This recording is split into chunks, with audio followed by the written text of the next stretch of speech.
is a deeply and widely held attitude to life on the part of millions of people. When confronted with the choice of giving money to their immediate family, their relations, their neighbours, their fellow citizens, and foreigners, it will be the foreigners who will be given the lowest priority, because the foreigners evoke the weakest emotional response of being part of the clan. This attitude can be explained in Darwinian terms. One will make greater sacrifices for close kin than for more distant relatives, and this makes sense, because the closer the kinship, the higher the proportion of genes that are in common between oneself and one's kin. For example, a parent and child share half each other's genes. An uncle and nephew share a quarter of each other's genes. If in an extreme situation a mother has to choose between the life of her child or her husband, she will probably choose her child because she shares no genes with her husband. But in a proportion of millions of people, the proportion of genes shared between two arbitrary people in that population is effectively zero, and hence is about the same proportion as between two mutual foreigners. So why then do most people take the view that charity begins at home, and how will this widely held attitude impact on the growth of a global state? I think that an obvious answer to this question is that the more emotionally involved one is with someone else, the more likely it is to assist that other person when a problem arises. For example, take the case of a child getting stuck underground in a drain, and a TV crew comes to report on the child's plight. If the child is crying pitifully, starving and small, then probably the TV crew will give the story a lot of airtime so that people watching can get more emotionally involved. The TV crew will interview the parents, showing the fear in the eyes of the mother and her tears. If the rescue team then announces that it will cost a lot of money to get special equipment in to free the child, and then the TV station suggests to the viewers that they donate money, then probably large numbers of people will phone in offering donations. Why? Because they feel for the child and the stress of the mother. But if one thinks a little, there are far worse situations occurring daily elsewhere on the planet. Take a particular African village, for example, and imagine a little remote-controlled spy plane called a snooper, with a wingspan a few centimeters across, with a high-tech TV camera and microphone, hovering around the village, recording a genocidal massacre, transmitting gruesome images of villagers having their arms macheted off, their babies sliced up. Imagine the horror of seeing such things in vivid 3D images and in real time. We don't quite yet have the technology to do such things, but it's close. Ad-libbing, 10 years later from when I wrote this, there are now little spy planes, and they're about a centimetre across, with high-tech television cameras and so forth. So these snoopers now exist. Imagine the impact on the world when it does come. News reporting will never be the same. These snoopers could be sent anywhere, everywhere, would cost very little if many of them were made, and could perhaps be made to function almost noiselessly, thus attracting less attention.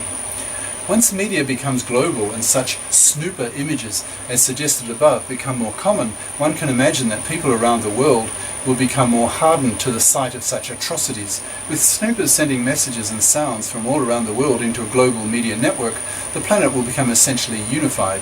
Users of the global media will be able to choose from an assortment that is truly global. So long as the sounds accompanying the images are in the world language, then billions of people will be able to follow news events as they happen. Also, if snoopers are fairly cheap to buy, then private individuals could send out their own, and thus overcome any governmental censorship on the events as they happen. Most governmental media today censor the images shown on their country's TV screens because they feel that some images are too shocking, and they're probably right. Most people have never seen an arm being machine gunned off the body, or a face ripped apart by a bullet, or the intestines slipping out of a bayonet victim. Such technology should generate a greater degree of international solidarity between the rich, stable countries and the poorer trouble spots of the world. Once the peoples of the world are regularly exposed to what is happening all over the planet, with no spot on the globe being sealed off from snooping devices, then people's loyalties will be more global, because they will be exposed to the plight of other people around the globe. Common sense that one will not care about some tragedy that occurs far away if one knows nothing about it. To feel strongly about some event that occurs thousands of kilometers away, one needs to see what is happening there. The near-future snoopers will be able to provide this knowledge and awareness. Hence, it's reasonable to say that there will be a lot more charity that is given from the rich countries to the poorer countries of tragedy far away. Far away will not feel so far away because the global media will make it seem more global. Their generosity will be expanded to cover the globe. But how far can this global generosity extend? For example, imagine that a global state is established and the much bigger, much tougher question arises concerning the allocation of the world's resources. For example, should the oil under the ground in the Arab countries belong only to the Arabs, or the shale oil fields only to the Canadians? Should the highly overcrowded Japanese be allowed to settle in other areas, that is, in other countries? If a global government starts legislating such rights that people can live wherever they want, that the raw materials are exploitable by anyone, then will not the attitude that charity begins at home truly be tested? In zero-sum game situations, that is, where one person's loss is another person's gain, for example, in gambling, then one's generosity will truly be stretched. For example, will the Chinese be happy seeing Japanese migrate to China to have more land space, thus increasing the population density of China, but lowering that of Japan? Will the Arabs take kindly to seeing the oil under the ground where they live be no longer theirs, but the planet's? If a global state comes into being, would such questions become commonplace?